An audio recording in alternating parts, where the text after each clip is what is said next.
చంద్రబాబు పవన్ పొత్తు వలన తమకు వచ్చే ఇబ్బంది ఏమీ లేదని గృహ నిర్మాణ శాఖ మంత్రి జోగి రమేష్ అన్నారు.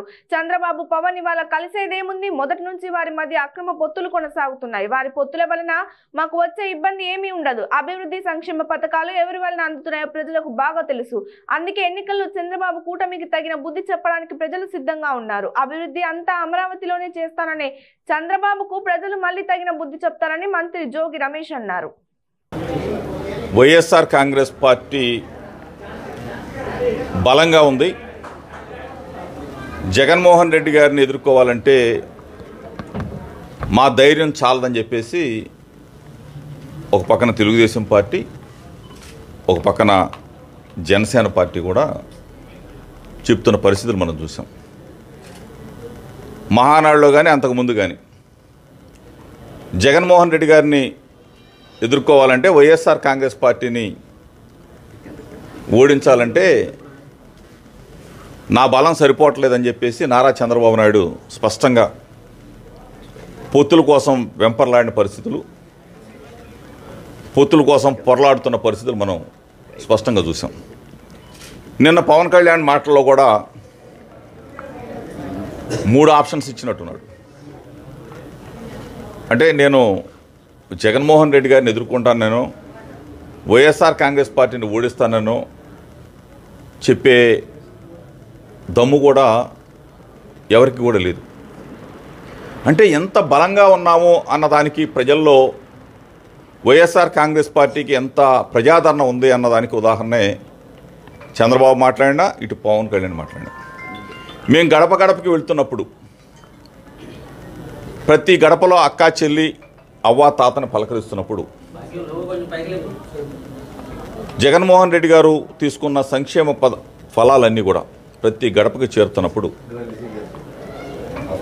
వాళ్ళలో ఉన్న ప్రేమ, అభిమానం, ఆప్యాయత 2019 ఎన్నికల్లో జగన్మోహన్ రెడ్డి గారికి ఓటు వేయలేకపోయాం. ఓటు వేయకపోయినా సరే మా గడపకి సంక్షేమ ఫలాలు పంపిస్తూ ఉన్నాడు, అభివృద్ధి ఫలాలు పంపిస్తూ ఉన్నాడు. ఇటువంటి మనసున్న మంచి మనిషిని మేము మరలా గెలిపించుకోవాలని చెప్పేసి ఘంటాపదంగా చెప్తున్న పరిస్థితులు మనం చూసాం. ఇంత బలంగా ప్రజల గుండెల్లో స్థానం సంపాదించుకున్నాడు కాబట్టి జగన్మోహన్ రెడ్డి గారిని ఎదుర్కోవాలంటే బలం సరిపోవట్లేదు. మహానాడులో కానీ, లేకపోతే నిన్న జరిగిన పవన్ కళ్యాణ్ మీటింగ్లో కానీ ప్రభుత్వంలో ఈ తప్పులు ఉన్నాయి, ప్రభుత్వం అమలు చేసే అమ్మఒడిలో ఈ తప్పులు ఉన్నాయి, చేయూతలో ఈ తప్పులు ఉన్నాయి, ఆసరాల్లో ఈ తప్పులు ఉన్నాయి, పెన్షన్ పంపించే కార్యక్రమంలో ఈ తప్పులు ఉన్నాయి, లేకపోతే రైతు భరోసా ఇచ్చే కార్యక్రమంలో ఒక 10,000 మందికో 20,000 మందికో ఇవ్వలేదు అని ఎవడన్నా చెప్తాడేమో చూస్తాం.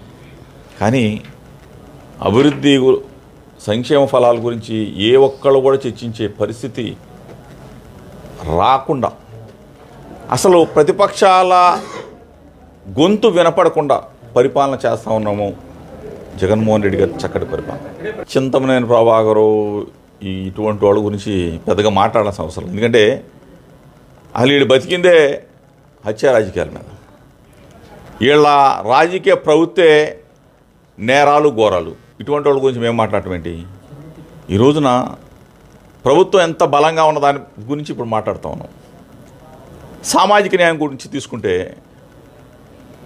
75 సంవత్సరాల చరిత్రలో ఎవరూ చేయలేనటువంటి సామాజిక న్యాయాన్ని భారతదేశంలో, ఆంధ్రప్రదేశ్ రాష్ట్రంలో జగన్మోహన్ రెడ్డి గారు ఒక్కళ్ళే 3 సంవత్సరాల్లోనే సామాజిక న్యాయం చేయగలిగాడు.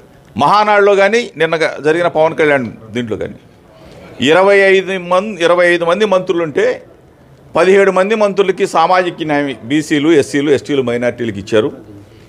నేనొక అడుగు ముందుకేస్తాను, నేనొక అడుగు ముందుకేసి 17 మంది కాదు 18 మందికి ఇస్తానని చెప్పే ధైర్యం నారా చంద్రబాబు నాయుడుకు ఉందా? నిన్న మాట్లాడిన పవన్ కళ్యాణ్కి ఉందా? అంటే మేము చేసిన దాని గురించి జగన్మోహన్ రెడ్డి గారు చరిత్ర పుటల్లో లిఖించారు.